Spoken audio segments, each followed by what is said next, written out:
আমার নাম শাহরিন নওয়াল সানিকা। আমি ক্যাম্ব্রিয়ান স্কুল অ্যান্ড কলেজে ৫ম শ্রেণীতে পড়ি।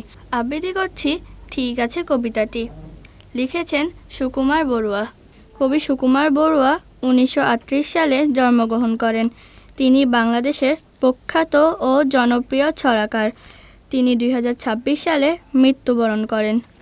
অসময় মেহমান ঘরে ঢুকে বসে যান, বোঝালাম ঝামেলার যতগুলো দিক আছে।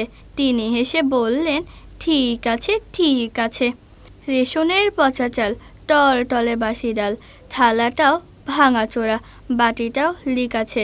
খেতে বসে জানালেন, ঠিক আছে ঠিক আছে। মেঘ দেখে মেহমান চাইলেন ছাতা খান, দেখালাম ছাতাটার শুধু কটা শিক আছে। তবু তিনি বললেন, ঠিক আছে ঠিক আছে।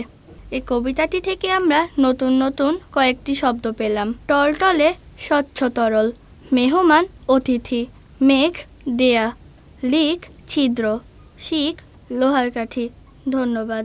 শিক্ষা সহশিক্ষা আর স্মার্ট শিক্ষা নিয়ে সবার চেয়ে এগিয়ে আমাদের ক্যামব্রিয়ান স্টুডিও।